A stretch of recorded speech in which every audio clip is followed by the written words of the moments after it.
But we begin with Christina Bellantoni, who is the assistant managing editor for politics at the Los Angeles Times. She joins me now from LA. Christina, thanks so much. I know it's a busy time for you. Let's start with the governor's primary. Lieutenant Governor Gavin Newsom is expected to advance, but several candidates are hoping to challenge him in November. What is the dynamic among the frontrunners? Sure. Well, because we allow either party to advance the November election, no matter what the top two vote getters get there. So what's interesting about that is that you've got a ballot with 27 candidates on it, 32 candidates for the U.S. Senate. So in practicality, that means you've got to turn the page as you're selecting your candidate. It also means there's a lot of other candidates who are splitting the vote. And there are a number of well-known, qualified Democratic candidates who are splitting the vote. So that has allowed over the last couple of weeks Republicans to consolidate behind businessman John Cox, who Hari will remember as running against then State Senator Barack Obama way back in the day. He's run for office actually a number of times in Illinois. He actually ran for president as well. And he is someone who has actually consolidated the vote, it appears, and President Trump endorsed him recently. So what we're seeing here now is that a number of Republicans seem to have supported. Christina, forgive us. Your audio is dropping out just a little bit, but as you were saying that, I looked over at Hari, and he had this look of recognition wash over him when you mentioned John Cox. Let's go ahead and let me ask you, Christina, hopefully your audio is better here, but millions have been spent on House races across the state. Democrats are looking to make gains in their pursuit of the House by flipping several Republican-held seats. Where are the most competitive races? Well, they're in Orange County. And Orange County, for the first time in 2016, voted for a Democrat for president. For the first time in 80 years, in 2016, voted for a Democrat. Now, that Democrat was Hillary Clinton, so perhaps it had something to do with the fact that people didn't necessarily like Donald Trump, or that they really liked Hillary Clinton especially, or whatever was happening on that ballot.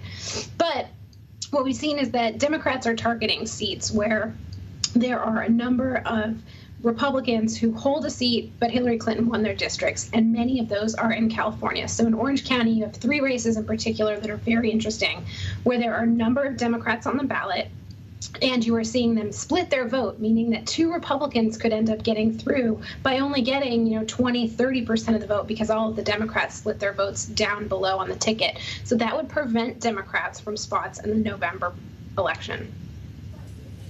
I think a lot of folks around the country are going to wonder why so much attention on California, but it's because of this primary system, especially the so-called jungle primary, which advances the top two candidates regardless of party. So when you look at both Republicans and Democrats, how has that sort of affected strategy, not just at the local level, but nationally as well?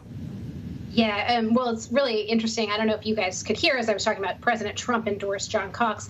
That was in part because House Majority Leader Kevin McCarthy asked him to get involved in this race because he wanted to get as many Republicans behind one Republican as possible. We saw in 2016 when there were two Democrats on that Senate ballot running for office statewide in California, there were people who actually skipped that vote or stayed home entirely because they didn't see somebody from their party there. So if Republicans stay home, that could be bad news for these Republican incumbents. So what you've seen is a lot of attempts to game the top two system.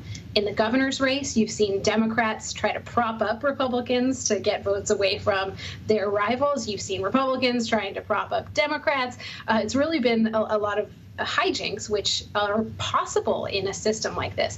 In the congressional races, it's even more interesting. You've seen the Democratic Congressional Campaign Committee actually spend to attack or to prop up Republicans and to try and get people to notice more Republicans on this side in certain races and then support Democrats in other races. There's a lot of maneuvering behind the scenes because when you're having what is expected to be a fairly low turnout election here, maybe 6 million people out of 20 million voters, every vote really matters, and particularly these congressional districts. I was out talking to voters today in Huntington Beach, which is Dana Rohrabacher's 48th congressional district.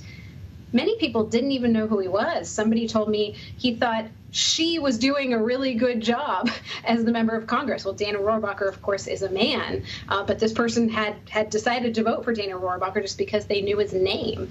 And it was really, for me, enlightening seeing I met Democrats who were split between the Democrats. There were people that weren't voting at all. It was fairly representative of what we're seeing across the state. Pretty extraordinary, Christina. Ed O'Keefe has a question for you. Go ahead. Christina, good to talk to you again. Happy primary night. I know it's a busy one for you guys at the LA Times, and I'm glad to know you got an excuse to go to Huntington Beach today. We can't fault you for that. One of the things I've been wondering, if you're somebody who doesn't live in the Los Angeles or San Diego media markets, we probably can't appreciate how saturated it has been there and how confusing it probably is for folks who may live in one district, but their office is in another, and their mother lives in another district. How have the campaigns sort of tried to address that, and how have you guys at the LA Times tried to explain to folks where and how exactly they're supposed to vote? Yeah, well, it's a great question, all of them. I will say that, what we try to do is help people understand both their government and the people that run it. So, for example, in the congressional races, we have something at latimes.com/CA House rankings, where we take the most competitive congressional races and we rank them based on how competitive they are. So right now, the Ed Royce seat, the 39th congressional district, Ed Royce is a Republican who's retiring, is at the top because the sort of conventional wisdom is that when you have an open seat, that is the best opportunity for another party to take it over. Now, of course, because of our system, that presents a real challenge for Democrats. But we will be continually updating this throughout the primary tonight, or we'll update it tomorrow, and we'll continue to update it through the election. But the way that low information voters get their information, some of it's through television, which is incredibly expensive in those media markets you mentioned, and some of it, let me just show you a prop from my desk here. Our mailers like this one. I have a giant stack that I've given to our graphics team, but this probably isn't showing up very well.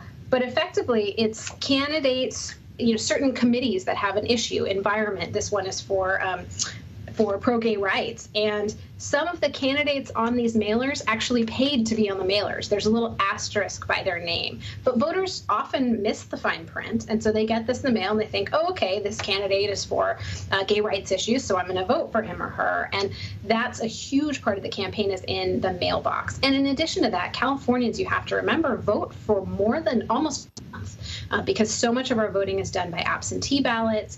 And also, we have a lot of different types of voting systems where people can vote early on the weekends, or they can take their ballots to ballot drop boxes. And that, again, creates a lot of confusion because people live and commute in so many different places. There's a law that's going to be put into place starting in 2020 in LA County, where if you work somewhere else, or if you work somewhere different from where you live, you can actually vote in that place where you work. That's going to really change the way that we vote here and perhaps increase turnout.